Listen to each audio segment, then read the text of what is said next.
कि देखो ऐ दीवानों ऐसा काम ना करो, राम का नाम बदनाम ना करो, राम का नाम बदनाम ना करो। इस जी राम जी योजना के नाम पे पूरे देश में आप लोगों का जो भ्रष्टाचार है, हम नहीं चाहते कि वो हमारे आराध्य भगवान श्री राम के साथ जुड़े। आप वो भ्रष्टाचार, वो चोरी, वो सारे कुछ लूटखोरी वो जोड़ना चाहते हैं, कमीशन खोरी राम जी के नाम से, राम जी के नाम से जोड़ना चाहते हैं। लेकिन मैं क्या करूं मान्यवर, मैं तो कह रहा हूं, आप फिर आ गए मान्यवर, हम लोगों को हाँ तो मान्यवर हम तो कह रहे हैं, देखो ऐ दीवानों ऐसा काम ना करो, राम का नाम बदनाम ना करो। लेकिन हमारे भाजपाई मित्र कह रहे हैं राम राम जपना पराया माल अपना, राम राम जपना पराया माल अपना। इनका ध्यान लूटखोरी और भ्रष्टाचार में लगा हुआ है। इस कानून में क्या लिखा हुआ है मान्यवर? इस कानून में लिखा हुआ है, इस कानून में लिखा हुआ है मान्यवर, इसमें लिखा हुआ है कि 40% हिस्सा राज्य सरकारें देंगी, 60% हिस्सा केंद्र सरकार देगी।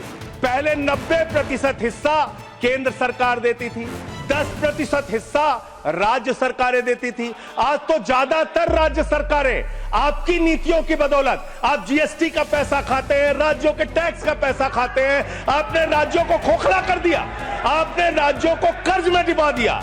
अब आप कह रहे हैं राज्य सरकारें इसमें पैसा लगाएंगी, यानी आप इस योजना को मारना चाहते हैं, आप इस देश के मजदूरों का हक मारना चाहते हैं, इस योजना को पूरी तरीके से खत्म और समाप्त करना चाहते हैं। इस मंशा से आप इस योजना को लेके आए हैं, क्योंकि राज्यों के ऊपर आज जो कर्जा है वो मैं पढ़ के आपके सामने सुनाना चाहता हूं।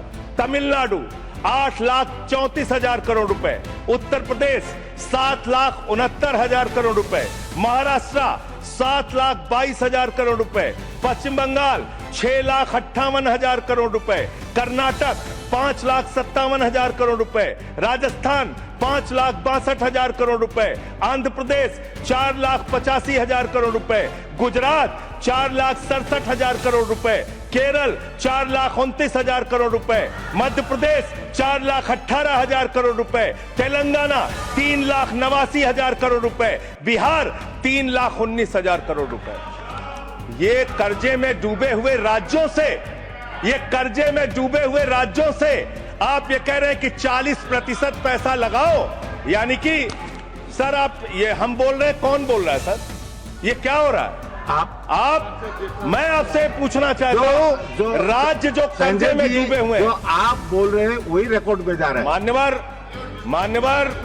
मान्यवर मैं ये कहना चाहता हूं कि जो राज्य पहले से ही लाखों लाख करोड़ रुपए के कर्जे में डूबे हुए हैं, आप उनसे कह रहे हैं 40% पैसा आपको लगाना होगा।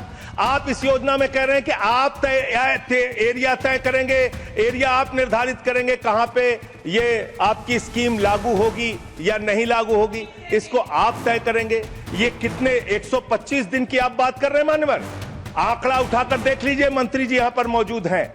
100 दिन के रोजगार की गारंटी है मनरेगा योजना में, लेकिन औसतन पूरे हिंदुस्तान में 50 दिन से ज्यादा रोजगार आपने नहीं दिया। आपने मजदूरों के साथ धोखा करने का काम किया।